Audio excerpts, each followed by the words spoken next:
ಆತ್ಮೀಯ ವಿದ್ಯಾರ್ಥಿಗಳೇ, ಇಂದಿನ ತರಗತಿಯಲ್ಲಿ ನಿಮಗೆಲ್ಲ ಸ್ವಾಗತ.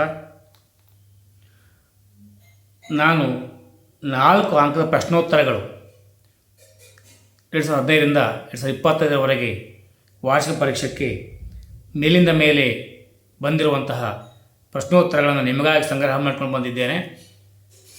ಲಕ್ಷ್ಯ ಇಟ್ಟು ಅಭ್ಯಾಸ ಮಾಡಿ, ಪರೀಕ್ಷಾ ಭಯದಿಂದ ಹೊರಗಡೆ ಬನ್ನಿ. ನೋಡುವ ಈಗ ಮಂದಗಾಮಿಗಳು ಯಾರು, ಅವರ ಬೇಡಿಕೆಗಳು ಏನು? ಮಹಾದೇವ ಗೋವಿಂದ ರಾನಡೆ, ಸುರೇಂದ್ರನಾಥ ಬ್ಯಾನರ್ಜಿ, ಗೋಪಾಲಕೃಷ್ಣ ಗೋಖಲೆ, ದಾದಾಬಾಯಿ ನವರೋಜಿ ಇವರುಗಳನ್ನು ಮಂದಗಾಮಿಗಳು ಎಂದು ಕರೆಯುತ್ತೇವೆ. ಹಾಗಾದರೆ ಇವರು ಬೇಡಿಕೆಗಳು ಏನಿದ್ವು ಅಂದರೆ, ಮನವಿಗಳ ಮೂಲಕ ಬೇಡಿಕೆಗಳ ಸಲ್ಲಿಕೆ, ಭಾರತೀಯರಿಗೆ ರಾಜಕೀಯ ಶಿಕ್ಷಣ, ಸಮಸ್ಯೆಗಳ ಬಗ್ಗೆ ಚರ್ಚಿಸಿ ಮನವಿ ಸಲ್ಲಿಕೆ, ಕೈಗಾರಿಕೆಗಳ ಅಭಿವೃದ್ಧಿ, ಸೈನಿಕ ವೆಚ್ಚದ ಕಡಿಮೆ ಮಾಡುವುದು, ಉತ್ತಮ ಶಿಕ್ಷಣ ಕೊಡುವುದು, ಬಡತನದ ಬಗ್ಗೆ ಅಧ್ಯಯನ ಮಾಡುವುದಾಗಿತ್ತು. ಇದು 4 ಅಂಕದ ಪ್ರಶ್ನೆ. ಅನೇಕ ಸಾರಿ ವಾರ್ಷಿಕ ಪರೀಕ್ಷೆಗೆ ಬಂದೋಗಿದೆ. ಭಾರತದ ಸ್ವತಂತ್ರ ಹೋರಾಟದಲ್ಲಿ ತೀವ್ರಗಾಮಿಗಳ ಪಾತ್ರ ಏನು, ಅಥವಾ ಭಾರತ ಸ್ವತಂತ್ರ ಹೋರಾಟದಲ್ಲಿ ಬಾಲಗಂಗಾಧರ ತಿಲಕ್ ಅವರ ಪಾತ್ರ ಏನು? ತೀವ್ರಗಾಮಿ ನಾಯಕ ಬಾಲಗಂಗಾಧರ ತಿಲಕ್ ಪೂರ್ಣ ಸ್ವರಾಜ್ಯದ ಗುರಿ ಹೊಂದುವುದಾಗಿತ್ತು. ಜನಸಾಮಾನ್ಯರನ್ನು ಸೇರಿಸಿಕೊಂಡು ಸಂಘಟನೆ ಮಾಡುವುದಾಗಿತ್ತು. ಇದಕ್ಕಾಗಿ ಇವರು ಗಣೇಶ ಜಯಂತಿ, ಶಿವಾಜಿ ಜಯಂತಿಯ ವಿದ್ಯುಕ್ತವಾಗಿ ಆಚರಣೆ ತೆಗೆದುಕೊಂಡು ಬಂದರು. ರಾಷ್ಟ್ರೀಯತೆಗೆ ಪ್ರಚೋದನೆ ನೀಡಿದರು. ಕೇಸರಿ, ಮರಾಠ ಪತ್ರಿಕೆಗಳು, ಈ ಪತ್ರಿಕೆಗಳಲ್ಲಿ ನಡೆಯುವ ಚಟುವಟಿಕೆಗಳನ್ನು ಬರೆದು ಭಾರತೀಯರ ವಿದ್ಯಾವಂತರನ್ನು ಸ್ವಾತಂತ್ರ್ಯ ಚಳವಳಿ ಧುಮುಕಿಸುವಲ್ಲಿ ಯಶಸ್ವಿಯನ್ನು ಪಡೆದರು. ಗೀತರಾಸ ಕೃತಿ ರಚನೆಯ ಮಾಡಿದರು. ಸ್ವರಾಜ್ಯವು ನನ್ನ ಜನ್ಮಸಿದ್ಧ ಹಕ್ಕು, ಅದನ್ನು ನಾನು ಪಡೆದೇ ತೀರುವೆ. ಸ್ವರಾಜ್ಯ ಮಾಜ ಜನ್ಮಸಿದ್ಧ ಹಕ್ ಆಯೇ ಮೇ ತೇ ಮೇಳ್ವಿನಾರ್ ಎಂಬುದು ಇವರ ಅಮರ ಘೋಷ ವಾಕ್ಯ ಭಾರತೀಯ ಯುವಕರ ಹೃದಯ ಡಿಂಡಿಮವನ್ನು ಬಾರಿಸಲು ಪ್ರಾರಂಭವಾಯಿತು. ಸ್ವಾತಂತ್ರ್ಯ ಹೋರಾಟಕ್ಕೆ ಸ್ಫೂರ್ತಿ ತುಂಬಿತು ಎಂದು ಹೇಳಬಹುದು. ಭಾರತದ ಸ್ವತಂತ್ರ ಹೋರಾಟದಲ್ಲಿ ಸುಭಾಷ್ ಚಂದ್ರ ಬೋಸ್ ಅವರ ಪಾತ್ರ ಏನು? ICS ಪರೀಕ್ಷೆ ಇಲ್ಲಿ ಪಾಸ್ ಆಗಿದ್ದರು. ನೇತಾಜಿ ಎಂಬ ಬಿರುದನ್ನು ಹೊಂದಿದ್ದರು. ಸಮಾಜವಾದಿ ಪಕ್ಷವನ್ನು ರಚಿಸಿದರು. ಕಾಂಗ್ರೆಸ್ ಅಧಿವೇಶನ ಅಧ್ಯಕ್ಷತೆ ವಹಿಸಿದ್ದರು. ಫಾರ್ವರ್ಡ್ ಬ್ಲಾಕ್ ಎಂಬುದು ಇವರ ಪಕ್ಷವಾಗಿತ್ತು. ಆಜಾದ್ ಹಿಂದ್ ರೇಡಿಯೋದಲ್ಲಿ ಭಾಷಣ ನೀಡಿದರು. Indian national army, Bharat Azad ಫೌಜ್ದ ಮುಖಂಡತ್ವ ವಹಿಸಿದ್ದರು. ದಿಲ್ಲಿ ಚಲೋ ಚಳವಳಿ ಕರೆ ನೀಡಿದ್ದರು. ನನಗೆ ರಕ್ತ ಕೊಡಿ, ನಾನು ನಿಮಗೆ ಸ್ವಾತಂತ್ರ್ಯ ನೀಡಲು ಪ್ರಮಾಣಿಸುತ್ತೇನೆ ಎಂದರು. ವಿಮಾನ ಅಪಘಾತದಲ್ಲಿ ಮರಣ ಹೊಂದಿದರು. ನಾನಿಲ್ಲಿ ವಾಕ್ಯದ ಸಂಕ್ಷಿಪ್ತ ರೂಪಗಳನ್ನು ಹೇಳುತ್ತಿದ್ದೇನೆ.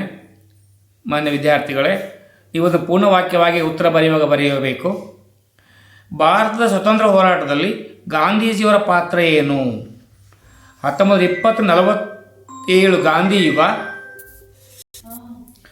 ಪರೋಕ್ಷ ಪ್ರತಿರೋಧ, ಅಹಿಂಸೆ, ಸತ್ಯಾಗ್ರಹ, ರೌಲತ್ ಕಾಯ್ದೆಗೆ ವಿರೋಧ, ಜಿಲಿಯನ್ ವಾಲಾಬಾಗ್ ದುರಂತ, ಖಿಲಾಫತ್ ಚಳವಳಿಗೆ ಬೆಂಬಲ, ಅಸಹಕಾರ ಚಳವಳಿ, ಚೌರಿ ಚೌರಾ ಘಟನೆ, ಕಾನೂನು ಭಂಗ ಚಳವಳಿ, ಕ್ವಿಟ್ ಇಂಡಿಯಾ ಚಳವಳಿ, ಬ್ರಿಟಿಷರೇ ಭಾರತ ಬಿಟ್ಟು ತೊಲಗಿ, ಮಾರು ಇಲ್ಲ ಮಡಿ ಎಂಬ ಘೋಷಣೆ. ಸಾಮಾಜಿಕ ಅಸಮಾನತೆಯನ್ನು ಹೋಗಲಾಡಿಸುವಲ್ಲಿ ಅಂಬೇಡ್ಕರ್ ಅವರ ಪಾತ್ರ ಏನು?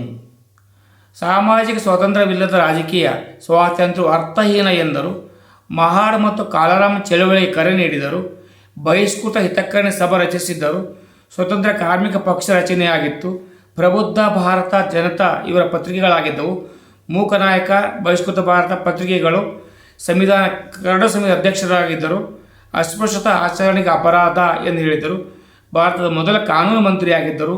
ಬೌದ್ಧ ಧರ್ಮ ಸ್ವೀಕಾರ ಮಾಡಿದರು. ಇವರಿಗೆ ನಮ್ಮ ಘನ ಸರ್ಕಾರ ಭಾರತ ರತ್ನ ಪ್ರಶಸ್ತಿ ಕೂಡ ನೀಡಿದೆ.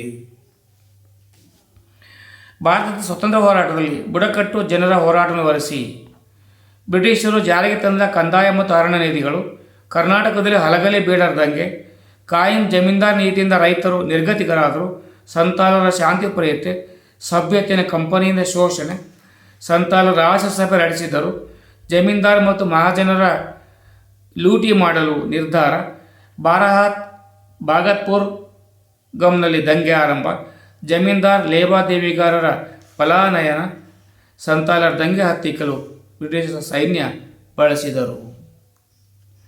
ಸ್ವಾತಂತ್ರ್ಯೋತ್ತರ ಭಾರತದಲ್ಲಿ 2 ಅಂಕದ ಪ್ರಶ್ನೆ ಅಂತ ನೋಡ್ಕೊಂಡು ಬರುವ. ಭಾರತ ಸ್ವತಂತ್ರ ನಂತರ ಎದುರಿಸಿದ ಸಮಸ್ಯೆಗಳಾವುವು? ನಿರಾಶ್ರಿತರ ಸಮಸ್ಯೆ, ಕೋಮು ಗಲಭೆ, ಸರ್ಕಾರ ರಚನೆ, ಆಹಾರ ಉತ್ಪಾದನೆ, ಕೃಷಿ ಬೆಳವಣಿಗೆ, ಸಂಸ್ಥಾನಗಳ ವಿಲೀನೀಕರಣ. ಜೂನಾಗಢ ಭಾರತದ ಒಕ್ಕೂಟಕ್ಕೆ ಸೇರಿದ ಬಗೆ ಹೇಗೆ? ನವಾಬ್ ಪಾಕಿಸ್ತಾನಕ್ಕೆ ಸೇರುವ ಇಂಗಿತ ವ್ಯಕ್ತಪಡಿಸಿದನು. ಪ್ರಜೆಗಳು ನವಾಬನ ವಿರುದ್ಧ ದಂಗೆ ಎದ್ದರು. ನವಾಬ ರಾಜ್ಯ ಬಿಟ್ಟು ಪಲಾಯನ ಮಾಡಿದ. ಭಾರತ ಸರ್ಕಾರ ಅಲ್ಲಿ ಪ್ರವೇಶಿಸಿ ಶಾಂತಿ ನೆಲೆಸಿತು. 1949ರಲ್ಲಿ ಜೂನಾಗಢ ಭಾರತದ ಒಕ್ಕೂಟಕ್ಕೆ ಸೇರಿತು. ಗೋವಾವನ್ನು ಪೋರ್ಚುಗೀಸರಿಂದ ವಿಮುಕ್ತಗೊಳಿಸಿದ ಬಗೆ ಹೇಗೆ?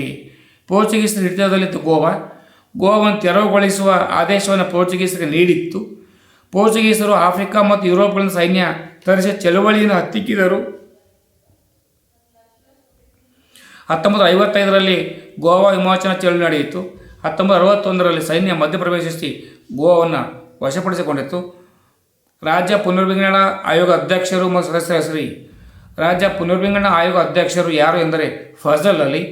ಸದಸ್ಯರು HN ಕುಂಜ್ರು ಮತ್ತು KM ಪಣಿಕ್ಕರ್.